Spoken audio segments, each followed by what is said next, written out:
In order to prove his swordsmanship, Wuming stabbed a white pen accurately among the flying black pens. Wuming let one of Kanjian and Fakesui take his sword in public, helping him to go 10 more steps to the Qin palace.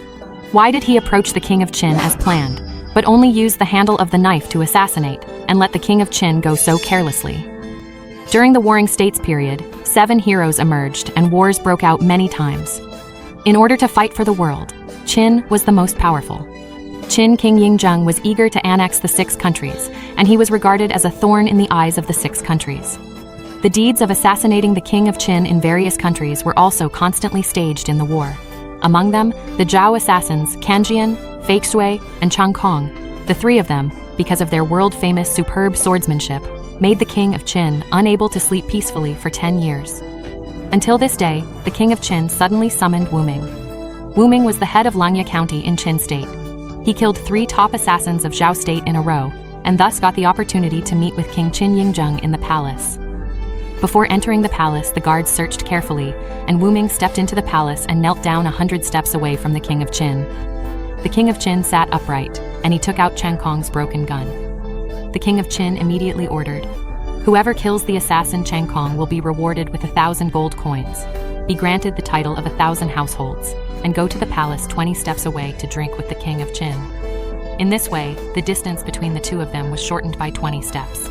The King of Qin could not help but throw out his doubts to Wuming. Although Wuming's official position was low, he was able to defeat the 3 masters, and he relied on years of secret inquiries. Not long ago, the Zhao assassin Chang Kong suddenly appeared in the chess hall, and he easily defeated several Qin warriors. Just as he was leaving, he saw Wuming standing on the stone pavilion with a sword.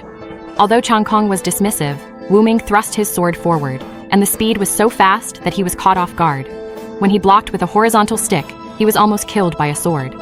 After some probing, the 2 of them stood opposite each other, and the battle was about to start. As the old man on the sidelines gently stroked the strings of the zither, their duel continued in their minds. Amid the interlaced swords and shadows, they fought for dozens of rounds, and it was difficult to tell who was the winner. At this time, the sound of the zither became more and more agitated, and their fight became more and more intense. When the strings of the zither broke, Wuming finally took the lead, and he raised his sword and stepped forward in an instant. In an instant, the blade was out, and Chang Kong was killed. After hearing the story told by Wuming, the King of Qin could not help but sigh. He thought he knew every tree and grass in Qin State, but he didn't know there was such a talent around him. And Wuming was able to move forward 10 steps again because of the bounty decree of Kanjian and Fakesui. The King of Qin drew out the broken sword in his hand, and the scene of the past came to his mind vividly. 3 years ago, Kanjian and Fakesui joined forces to kill into the palace, and thousands of armored soldiers were unable to resist. They were annihilated in one fell swoop.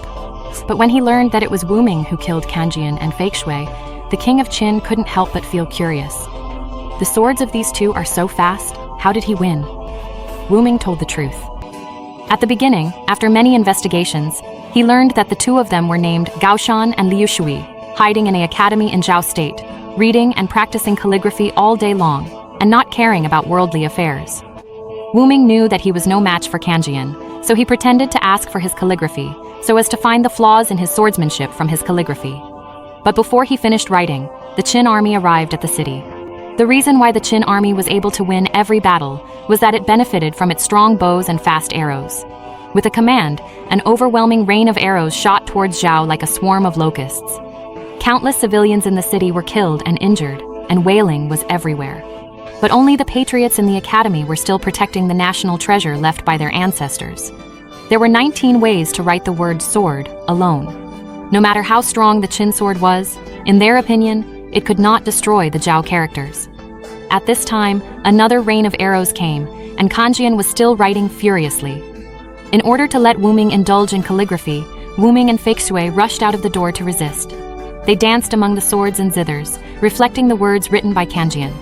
Under the eloquent strokes, a word sword appeared on the paper.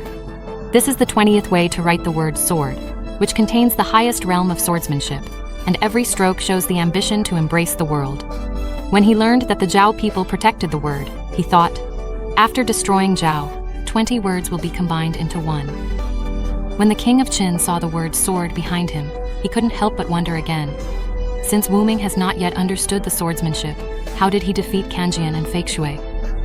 It turned out that Kanjian and Fake Shui were a couple, but Fake Shui had a night of love with Chen Kong, and the two never spoke for 3 years. Wu Ming borrowed Chen Kong's head to divide the feelings between the two. Fake Shui never said a word.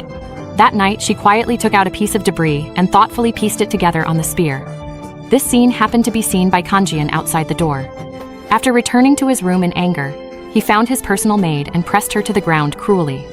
The maid laughed recklessly, because she knew that Fake Shui was watching quietly outside the door at this time. Until Fake Shui left, he stopped pestering her, put on his clothes, and walked to Fake Shui's door, saying that he deliberately let her see it. After that, Kanjian left angrily. Unexpectedly, Fake Shui stabbed him in the chest from behind. The grief-stricken Fake Shui came to the Qin army camp, and she drew her sword against Wu Ming.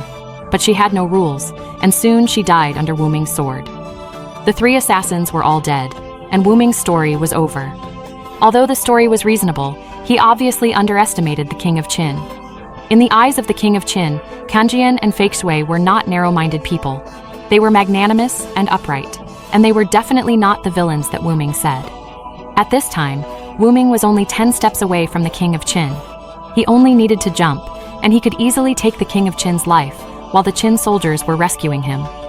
Wu Ming's real identity was a Zhao person, who was later adopted by the Qin people. 10 years ago, he learned about his life experience and decided to assassinate the King of Qin.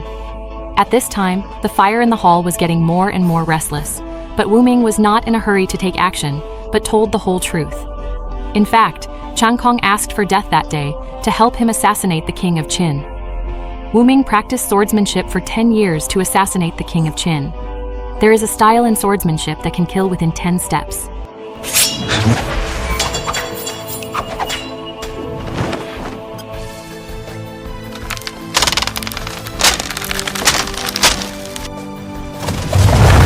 When Wu Ming found Kanjian and Fake Shui with the broken gun, they immediately knew Wu Ming's purpose. In order to get 10 steps closer to the King of Qin, one of their lives must be exchanged. It turned out that 3 years ago, the two of them joined forces to kill the King of Qin in the palace, and they could have assassinated the King of Qin without a single mistake. But in the end, Kanjian only left a scar on the King of Qin's neck. That's why Fake Shui didn't say a word to Kanjian for 3 years because of this. Now there is another opportunity to assassinate the King of Qin. As the daughter of the general of Zhao State, Fake Shui naturally doesn't want to let it go. Then she drew her sword and rushed towards Kanjian, and she kept waving the long sword in her hand. While Wu Ming was trying to stop him, he stabbed Kanjian with a sword. The next day, Fake Shui arrived at the Qin army camp as promised. According to the plan, Wu Ming stabbed with a sword, but did not hurt his vitals. This was enough to deceive the eyes and ears of the King of Qin. Afterwards, Wu Ming was about to return to Qin, but Kanjian had been waiting for a long time on the road he had to take. Seeing that Wu Ming had made up his mind, Kanjian used his sword as a pen and wrote the word Tian Xia on the ground.